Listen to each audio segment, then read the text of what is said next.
অধ্যক্ষ পদৰ বাবে মনোনয়ন দাখিল কৰিলে পৰিষদৰ নৱনিৰ্বাচিত সদস্য হৰেণ সিং বেয়ে।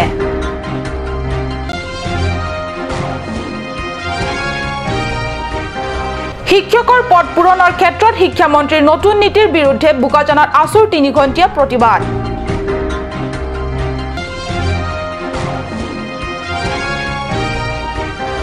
কাৰ্বি আংলঙৰ ভৌগোলিক জপনা খুলি দেশৰ ৰাজধানীত উজলিল অসম ললনা স্মৃতি ৰাণী।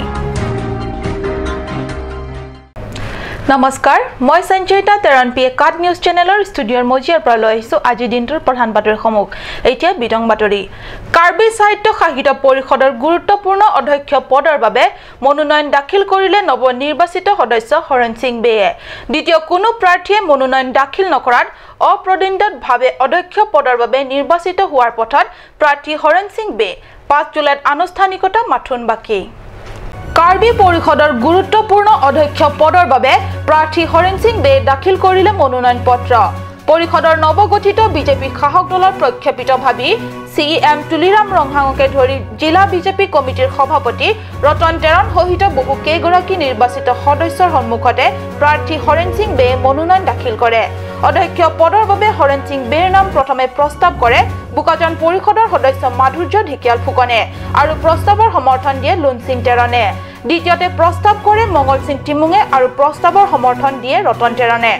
তৃতীয়তে হৰেণ সিং বেৰ নাম প্ৰস্তাৱ কৰে কাচে ৰং পিপিয়ে আৰু কাচে ৰং পিপিক সমৰ্থন দিয়ে ৰীনা টেৰাংপিয়ে। চতুৰ্থতে প্ৰাৰ্থী হৰেণ সিঙৰ নাম প্ৰস্তাৱ কৰে দৰ সিং ৰংহাঙে আৰু সমৰ্থন দিয়ে তৰেন্দ্ৰ ব্ৰহ্ময়ে। উল্লেখ্য পৰিষদত শীঘ্ৰে গঠিত হ'বলগীয়া বিজেপি শাসক দলৰ অধ্যক্ষ পদৰ বাবে মনোনয়ন দাখিল কৰা হৰেণ সিং বে বিগত 2012 চনত পাপা দলৰ পৰা পশ্চিম কাৰ্বি আংলঙৰ ৰংখাং পৰিষদীয় সমষ্টিৰ পৰা প্ৰথমে বিজয়ী হৈ আহে। ইয়াৰ পৰৱৰ্তী সময়ত তেওঁ বিজেপি দলত যোগদান কৰে। এইবাৰ পৰিষদৰ দ্বাদশ সাধাৰণ নিৰ্বাচনত পুনৰ ৰংখাং সমষ্টিৰ পৰা বিজেপি প্ৰাৰ্থী হৈ প্ৰতিদ্বন্দ্বিতা কৰি বিজয়ী হয়। পৰিষদৰ অধ্যক্ষ পদৰ বাবে মনোনয়ন দাখিল কৰিয়ে সাংবাদিকৰ আগত তেওঁ আহিবলগীয়া দিনত কাৰ্বি আংলঙৰ সৰ্বাংগীন উন্নয়নৰ হকে কাম কৰি যোৱাৰ বাবে সমূহ জিলাবাসীক প্ৰতিশ্ৰুতি দিয়াৰ লগতে নিৰ্বাচনত বিজেপি দলক নিৰংকুশ বিজয় দিয়াৰ বাবে সমূহ ভোটাৰ ৰাইজক ধন্যবাদ জ্ঞাপন কৰে। এইবাৰ কাৰ্বি আংলং অট'নমাছ কাউন্সিল ইলেকশ্যনত বিশেষকৈ এটা তাৎপৰ্যপূৰ্ণ বিষয়টো হ'ল যে 26টা চিটৰ ভিতৰত আমি 24টা ভাৰতীয় জনতা প্ৰাৰ্থীয়ে জিকি আহিছে। গতিকে ইয়াত মানে এটা হিষ্টৰিক ঐতিহাসিক হ'ল ৰৈছে যে ইয়াত কোনো মানে বিৰোধী দল কোনো এজনো ইয়াত মানে MEC হৈ অহা নাই। গতিকে আজি আমি অহাকালি চেয়াৰমেন ইলেকশ্যনৰ কাৰণে আজি নমিনেশ্যন আমি দাখিল কৰিব আহিছোঁ। আৰু এই সম্পৰ্কে মই এইটোৱে আপোনালোকক জনাব বিচাৰিছোঁ যে আজি যোৱাকালি আমাৰ ষ্টেটৰ পৰা 2জন অবজাৰ্ভাৰ আহিছে, ভাইচ প্ৰেছিডেণ্ট ৰাজ্যিক বিজেপিৰ। তেওঁলোকৰ লগত আমি সকলোৱে ভালকৈ বিতংভাৱে আলোচনা কৰি সৰ্বসন্মতিক্ৰমে মানে মোক এই চেয়াৰমেন ইলেকশ্যনৰ কাৰণে এজ কেণ্ডিডেট হিচাপে মোক প্ৰক্ষেপ কৰিছে। আৰু মই আনন্দিত হৈছোঁ যে আমাৰ বিজেপিৰ যিটো শ্লোগান আছে যে কাৰ্বি আংলঙৰ মানে এটা দুৰ্নীতিমুক্ত কাৰ্বি আংলং আৰু মানে কংগ্ৰেছবিহীন কাৰ্বি আংলং এইটো কৰাৰ স্বাৰ্থত আৰু আমাৰ যিটো দীৰ্ঘ দিনৰ পৰা কাৰ্বি আংলং ৰাইজে বিচাৰি আহিছে যে অট'নমাছ ষ্টেট হোৱাৰ স্বাৰ্থত MOS MOU ৰূপায়ণৰ স্বাৰ্থত আমি এইবাৰ কাউন্সিলত নতুন শক্তি হিচাপে আমি কাম কৰি যাম। আৰু ইয়াৰ কাৰণে মোক নেতৃত্ব দিছে চেয়াৰমেন হিচাপে। গতিকে মই অন্তৰেৰে মই গ্ৰহণ কৰিছোঁ আৰু মই আশা কৰিছোঁ আহিবলগীয়া দিনবোৰত আমাৰ যিটো নেকি আমাৰ ইয়াৰ কাৰ্বি আংলঙৰ চিফ হ'ব তুলিৰাম ৰংহাং, তেখেতৰ নেতৃত্বত আমি অহা 5 বছৰত কাৰ্বি আংলঙত এটা নতুন ৰূপ দেখুৱাব বিচাৰিছোঁ, য'ত মানে কাৰ্বি আংলং ৰাইজে আৰু 5 বছৰৰ পিছত পুনৰবাৰ আকৌ ভাৰতীয় জনতা পাৰ্টীক আঁকোৱালি লয়। সেইটো প্ৰতি লক্ষ্য ৰাখি আমি কাম কৰি যাম আৰু ইয়াত পৰিৱৰ্তন হোৱাটো নিশ্চিত হৈ গৈছে। গতিকে মই আজি আপোনালোকৰ আগত বিশেষকৈ ধন্যবাদ দিব বিচাৰিছোঁ যে আমাৰ chief executive member Tuliram Ronghang ডাঙৰীয়াৰ লগতে আমাৰ সতীৰ্থ যিমান MEC আছে তেওঁলোকক মই আন্তৰিকতাৰে ধন্যবাদ দিছোঁ যে মোক অধ্যক্ষ হিচাপে মোক ছিলেক্ট কৰাৰ কাৰণে।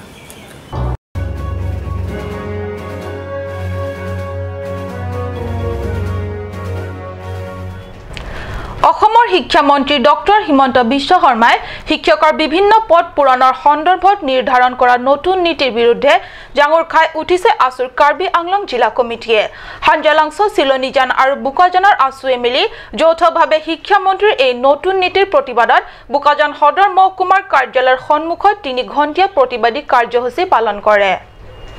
বুকাজান সদৰ মহকুমাৰ কাৰ্যালয়ৰ সন্মুখত আসুৱে শিক্ষামন্ত্ৰী হিমন্ত বিশ্ব শৰ্মাৰ সংবাদ মাধ্যমত সদৰি কৰা নতুন শিক্ষা নীতিৰ বিৰুদ্ধে পালন কৰা প্ৰতিবাদী কাৰ্যসূচী প্ৰতিবাদত আসুৱে ডক্টৰ হিমন্ত বিশ্ব শৰ্মা গোবে হিমন্ত বিশ্ব শৰ্মা মুৰ্দাবাদ আদি ধ্বনিৰে উত্তাল কৰে বুকাজান সদৰ কাৰ্যালয়ৰ চৌহদ শিক্ষামন্ত্ৰী ডক্টৰ শৰ্মাৰ নতুন নীতিৰ মতে অসমীয়া মাধ্যমত পঢ়া শিক্ষকৰ চাকৰি প্ৰাৰ্থীয়ে ইংৰাজী মাধ্যমত শিক্ষকৰ চাকৰি নেপায় আসুৰ নেতা কৰ্মীসকলে মন্ত্ৰীগৰাকীৰ এই মন্তব্যৰ বিৰুদ্ধে তীব্ৰ প্ৰতিবাদ কৰি মন্তব্য ব্যক্ত কৰে যে অসমীয়া মাধ্যমত পঢ়া আৰু সেৱা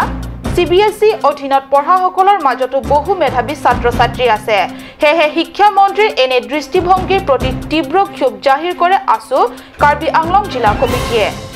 বুকাজানৰ পৰা আনন্দেৰাং কাৰ্ড নিউজ সদৌ অসম ছাত্ৰ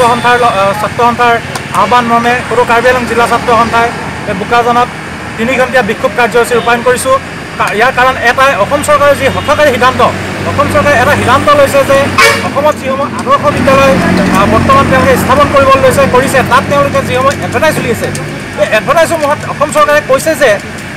এই আদৰ্শ বিদ্যালয়সমূহত যিসমূহ CBSEৰ পৰা পঢ়া ছাত্ৰ ছাত্ৰী আছে তেওঁলোকেহে এই পোষ্টসমূহত এপ্লাই কৰিব পাৰিব যিসমূহ আমাৰ অসমৰ যিসমূহ আছে অসমৰ বিদ্যালয় আছে অসমীয়া মাধ্যমৰ বিদ্যালয় আছে এই বিদ্যালয়ৰ ছাত্ৰ ছাত্ৰীয়ে নোৱাৰিব বুলি কৈছে তেওঁলোকক আমাৰ এটাই প্ৰশ্ন কি কাৰণে নোৱাৰিব আজি অসমৰ মাননীয় মুখ্যমন্ত্ৰী শিক্ষামন্ত্ৰী নিজেইতো অসমীয়া মাধ্যমৰ পৰা অহা একোজন এতিয়া ইয়াতো নেতা তেওঁলোকে যদি অসমীয়া মাধ্যমৰ পৰা আহি আজি নেতা হৈ তেওঁলোকে ইংলিছ ক'ব পাৰে এজন অসমীয়া মাধ্যমত পঢ়া ছাত্ৰ বা ছাত্ৰীয়ে কিহৰ কাৰণে ইংলিছ মিডিয়ামৰ ছাত্ৰ ছাত্ৰীক পঢ়াব নোৱাৰিব সেইটো এটা হঠকাৰী সিদ্ধান্ত অসমীয়া মাধ্যমৰ যিসমূহ বিদ্যালয় আছে এই বিদ্যালয়সমূহত ধ্বংস কৰাৰ এক ষড়যন্ত্ৰত লিপ্ত হৈছে এই বিজেপি নেতাজনে চৰকাৰখন গতিকে আমি তেওঁলোকক সকীয়াই দিব বিচাৰিছোঁ আজি এই বিক্ষোভথলীৰ পৰা আজি আমি ইয়াৰ পৰা তেওঁলোকক সকীয়াই দিব বিচাৰিছোঁ অতি সোনকালে এই যি সিদ্ধান্ত বাতিল কৰি সকলো মাধ্যমৰ ছাত্ৰ ছাত্ৰীয়ে যাতে আদৰ্শ বিদ্যালয়ৰ যিসমূহ স্কুল আছে এই স্কুলসমূহত যাতে পোষ্টসমূহত যাতে এপ্লাই কৰিব পাৰে তাৰ ব্যৱস্থা কৰে তাৰ আমি দাবী জনাইছোঁ অন্যথা কিন্তু আমি ইয়াতকৈ জংগী আন্দোলন কৰি তুলিবলৈ বাধ্য হ'ম ধন্যবাদ কাৰ্বি আংলঙৰ ভৌগোলিক জপনাখোল এইবাৰ সুদূৰ দক্ষিণ আমেৰিকাৰ আন্তঃৰাষ্ট্ৰীয় সৌন্দৰ্য প্ৰতিযোগিতালৈ নিৰ্বাচিত হৈছে দিল্লীৰ ৱকিং টছ এণ্ড শ্বুট এক্স গ্লেমাৰৰ মিছ ইণ্ডিয়া খিতাপ জয়ী অসম ললনা তথা বকলীয়া ঘাটৰ জীয়ৰী স্মিতা ৰাণী বৰা দেশ বিদেশৰ সৌন্দৰ্য প্ৰতিযোগিতাৰ বহল ক্ষেত্ৰখনত অসমীয়া জীয়ৰীৰ এনে ধাৰাবাহিক সাফল্যত উৎফুল্লিত সকলো অসম ললনা স্মিতাৰ সাফল্যত গৃহ নগৰ বকলীয়া ঘাট উৎসাহৰ ঢল হয় ৰাষ্ট্ৰীয় আন্তঃৰাষ্ট্ৰীয় পৰ্যায়ৰ সৰ্বোচ্চ মানৰ সৌন্দৰ্য প্ৰতিযোগিতাত মোহময়ী তথা মৃদুভাষী অসমীয়া জীয়ৰীৰ ধাৰাবাহিক সাফল্য আজিও অব্যাহত আছে 24 জুনত কাৰ্বি আংলং জিলাৰ বকলীয়া ঘাট নিবাসী শিক্ষক অতুল বৰা আৰু অৰ্চনা বৰাৰ কন্যা স্মিতা ৰাণী বৰাই নতুন দিল্লীত ৱকিং টছ এণ্ড শ্বুট গ্লেমাৰ এক মিছ ইণ্ডিয়া খিতাপ আজৰি অনাৰ পিছত কাৰ্বি আংলঙৰ সুন্দৰী যুৱতী স্মৃতি ৰাণী বৰা এইবাৰ নিৰ্বাচিত হৈছে চলিত বৰ্ষৰ নৱেম্বৰ মাহত দক্ষিণ আমেৰিকাত অনুষ্ঠিতব্য আন্তঃৰাষ্ট্ৰীয় সৌন্দৰ্য প্ৰতিযোগিতাৰ বাবে এই বাৰ্তাই স্বাভাৱিকতে উৎফুল্লিত কৰি তুলিছে সকলোকে সম্প্ৰতি নগাঁও মহাবিদ্যালয়ত অধ্যয়নৰত স্মিতাৰ এনে সাফল্যত গৌৰৱান্বিত সমগ্ৰ ৰাজ্যবাসীৰ লগতে গৃহনগৰ বকলীয়া ঘাটৰ প্ৰতিগৰাকী লোক মিছ ইণ্ডিয়াৰ মুকুট শিৰত লৈ নতুন দিল্লীৰ পৰা স্মিতাই পুনে বকলীয়া ঘাটৰ নিজ ঘৰত উপস্থিত হোৱাৰ পিছত এনেদৰে শুভাকাংক্ষীসকলে ভিৰ কৰিছে স্মিতাৰ বাসগৃহত আসলতে মই কেনেকুৱা লাগিছে মই ভাষাৰে বুজাব নোৱাৰো বহুত ভাল লাগিছে মই মোৰ জেগাখিনিলে মই গৌৰৱ কৰি আনিব পাৰিছোঁ মা দেউতা তথা পৰিয়ালবৰ্গ সকলোৱে মোক লৈ গৌৰৱান্বিত মই খুব সুখী তাৰ বাবে তাত ৱাকিং টছ আৰু শ্বুট এক্স গ্লেমাৰে পাতিছিলে নিউ দিল্লীত আৰু মই তাত উইনিং হৈছোঁ মই আৰু তাত বহুতখিনি কণ্টেষ্টেণ্ট আছিলে তাৰ মাজত আমি পাছ কৰাকৈ ফাইনেল কৰিছিলোঁ মই 29ত 7টা বজাত আহি পেলাই মই গুৱাহাটী পালোহি আৰু মই ঘৰ আহি পেলাই খুব ভাল লাগিছে সকলোৱে খুব সুখী আৰু সকলো আহিছে মোক লগ পাবলৈ আৰু মই সকলোকে লগ পাই ময়ো বহুত খুশি তো এতিয়াতো ক'বলৈ ফ্ৰেণ্ড বহুত ভাল লাগিছে আমাৰ ইয়াৰ পৰা ইমান সৰু এটা জেগাৰ পৰা ওলাই গৈ কিনে তেওঁ ইমান ডাঙৰ এটা এচিভমেণ্ট এচিভ কৰিছে চ' আমাৰ কাৰণেতো বহুত প্ৰাউড মুমেণ্ট হয় and I hope next time Miss Universe miss world and everything যাতে আমাৰ বকলীয়া স্পেচিয়েলি কাৰ্বি আংলং এণ্ড আছাম বহুত ডেভেলপ হৈ যাব তেওঁ বহুত কিবা বহুত লাইক মডেল হৈ কিনেও তেওঁ বহুত কৰিছে লাইক মানুহে ভাবে আমাৰ পেৰেণ্টছে ভাবে that only as a doctor আৰু ইঞ্জিনিয়াৰ হ'লে ৰেচপেক্ট আৰু কিবা পায় but as a model she earned it more than a doctor and a engineer so' এইটো একটা বহুত ডাঙৰ হয় বিকজ আমাৰ ইয়াৰ যিবিলাক ছোৱালী আছে ইয়াৰ ফিৰ ল'ৰা আছে যোনে মডেল হ'ব বিচাৰে চ' ইহঁতে তেওঁৰ কথা কৈ কিনে নিজৰ দেউতা আৰু পেৰেণ্টছক এক্সাম্পল দিব পাৰিব দেট তেওঁ কৰিছে তো আমি কিয় নোৱাৰিম আৰু তেওঁৰ পেৰেণ্টছো একটা এক্সাম্পল ছেট কৰিছে আমাৰ পেৰেণ্টছৰ কাৰণে যোন ল'ৰা ছোৱালী মডেল ইয়া ফিৰ এক্টৰ ইয়া এক্ট্ৰেছ ইয়া ফিৰ ৰিয়েলিটি শ্ব' বা যিবিলাকে হওক এইবিলাক কৰিব বিচাৰে so' she proves that not a doctor and engineer only can do it but model also, actress also, and from different profession also, people can earn respect, people can bring proud to Assam, to our family, to the people of Assam. Bokoliaghat press club JS একাডেমিকে আদি কৰি বহুকেইটা অনুষ্ঠান প্ৰতিষ্ঠানে স্মিতাক ফুলাম গামোচা ফুলাম থুপাৰে অভিনন্দন জ্ঞাপন কৰে গৌতম চন্দ্ৰৰ প্ৰতিবেদন Howraghat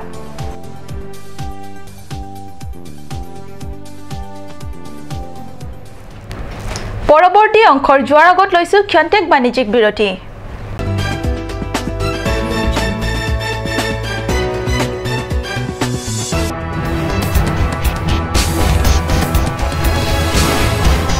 Cut News Channel ay hinpanangit ng Hanangwan Tila at Fresco The Talent Show.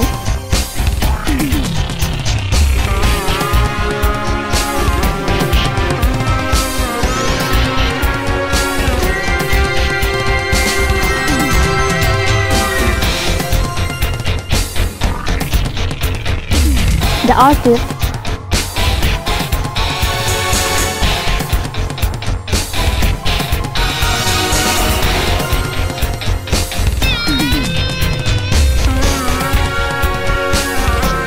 Carby traditional attire and its innovation.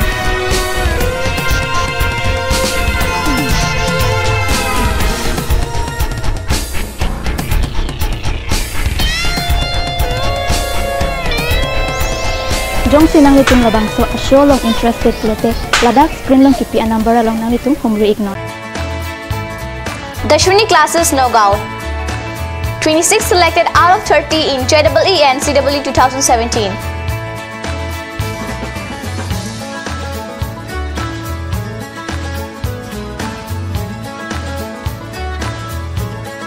For dropper batch at Stadium Market, first floor, phone number 9864922277.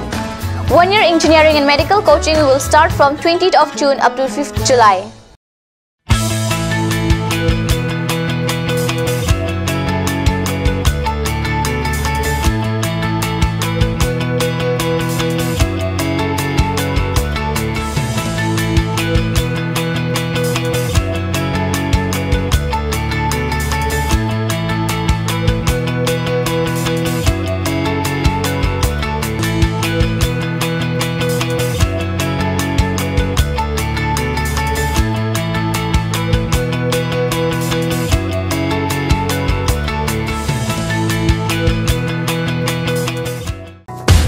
Royal Enfield, Ishan Motors, Ward number 2 near CCI Limited, Dimapur Road, NH 39,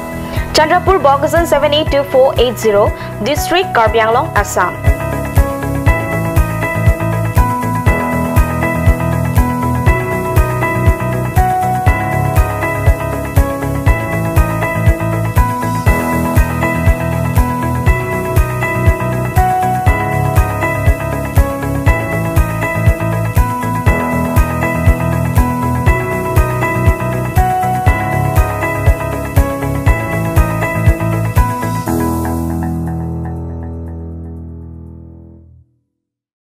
আপুনি বাৰু বিশুদ্ধ খোৱা পানীৰ অভাৱ অনুভৱ কৰিছে নেকি? এতিয়া আৰু চিন্তা নাই কাৰণ বজাৰলৈ আহিল কাঞ্চ ৱাটাৰ বিজ্ঞানসন্মত উন্নত মানৰ প্ৰক্ৰিয়াৰে প্ৰস্তুত কৰা কাঞ্চ ৱাটাৰে আপোনাক দূষিত পানীৰ ভয়াৱহতাৰ পৰা আঁতৰত ৰাখিব কাঞ্চ water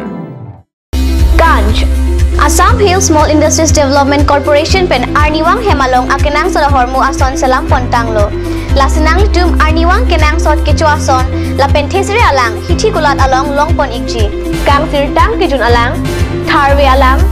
theso alang kechu ajam thu tharmit adu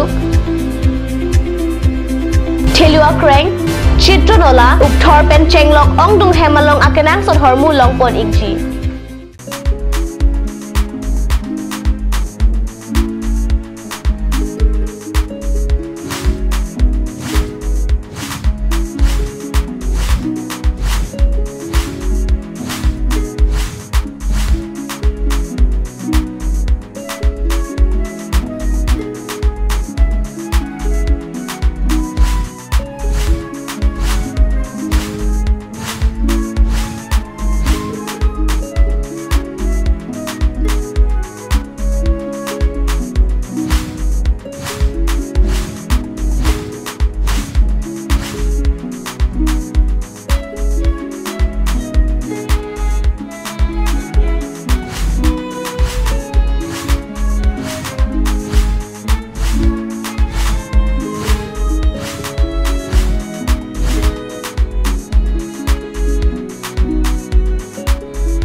আজিকালি যিকোনো পাৰ্টি মানে কাঞ্চ জুচ বাইদি বেটো কমলাটো খাইছিলি না আনাৰসৰটো পাহাৰীয়া কমলা আৰু আনাৰসৰ পৰা তৈয়াৰ কৰা কাঞ্চ জুচ সম্পূৰ্ণ বিশুদ্ধ কাঞ্চ জুচ খাওক জীৱনৰ মজা লওক কাঞ্চ জুচ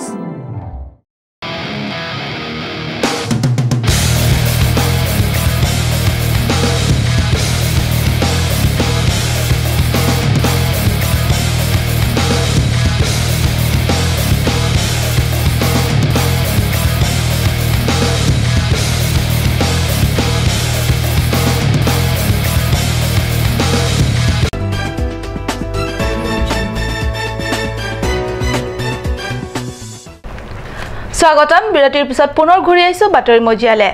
পশ্চিম কাৰ্বি আংলঙৰ ডংকামুকা আঞ্চলিক বন বিষয়ৰ এলেকা ডেৰামুখত 1.5 বছৰীয়া পোৱালি হাতীৰ ৰহস্যজনক মৃত্যু হয় সোমবাৰে পুৱাৰে পৰা অতি দুৰ্বল অৱস্থাত কপিলি নদীৰ পাৰত ঘূৰি ফুৰিছিল হাতীৰ পোৱালিটো অৱশেষত ডংকামুকামৰ ডেৰামুখ অঞ্চলৰ মাছ বস্তিত হাতী পোৱালিৰ বিয়লি কৰুণ মৃত্যু ঘটে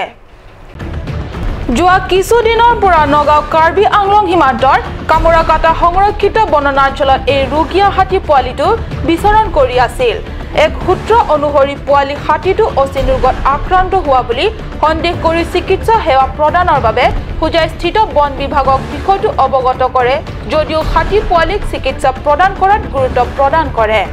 ইফালে ৰবিবাৰে এই ৰোগীয়া হাতী পোৱালিটো কপিলি নদী পাৰ হৈ কাৰ্বি আংলঙত প্ৰৱেশ কৰি ডেৰামুখ অঞ্চলত বিচৰণ কৰি আছিল স্থানীয় ৰাইজে পোৱালি হাতীটোক ৰোগীয়া হৈ বিচৰণ কৰি থকা অৱস্থাত প্ৰত্যক্ষ কৰি লগে লগে ডংকামুকাম স্থিত বন বিভাগৰ কাৰ্যালয়ক খবৰ দিয়ে যদিও বন বিভাগৰ চিকিৎসকৰ দলটোৱে সেই স্থানত গৈ পুৱাত পলম কৰাৰ বাবে পোৱালি হাতীটোৰ স্বাস্থ্যৰ অধিক অৱনতি ঘটে আৰু চিকিৎসাৰ অবিহনে মৃত্যুক আঁকোৱালি ল'বলগীয়া হয় পোৱালি হাতীটোৱে চিকিৎসকে প্ৰকাশ কৰা মতে হাতী পোৱালিটোৰ মুখমণ্ডল আৰু সুৰত ঘাঁ হোৱাৰ ফলত খাদ্য বস্তু খাব নোৱাৰাৰ বাবে অধিক দুৰ্বল হৈ মৃত্যুমুখত পৰিবলগীয়া হয় বৈঠালাংছৰ পৰা জাছন ইংহি কাট নিউজ কাৰ্বি আংলং মাউণ্টেনিয়াৰিং এছ'চিয়েশ্যনৰ সহযোগত আৰু ডিফু আৰ্ট অফ লিভিঙৰ উদ্যোগত 5 দিনীয়া যোগ সচেতনতা শিবিৰ অনুষ্ঠিত হৈ আছে ডিফু কলা কেন্দ্ৰত কাৰ্যসূচী মতে 13 বছৰ বয়সৰ কিশোৰীসকলৰ বাবে পুৱা 8 বজাৰ পৰা 11 বজালৈ আৰু 14 ঊৰ্ধ বয়সৰ কিশোৰীসকলৰ বাবে বিয়লি 4 বজাৰ পৰা সন্ধিয়া 7 বজালৈ যোগ প্ৰশিক্ষণ দিয়াৰ ব্যৱস্থা কৰা হৈছে বুলি সাংবাদিকক জানিব দিয়ে আৰ্ট অফ লিভিঙৰ সিনিয়ৰ ফেকাল্টি উত্তৰ পূৰ্বাঞ্চল আৰ্ট অফ লিভিঙৰ নীলাক্ষী ডেকাই যোৱা 3 জুলাইৰ পৰা অনুষ্ঠিত যোগ সচেতনতা শিবিৰ অহা 7 জুলাইলৈকে অনুষ্ঠিত হ'ব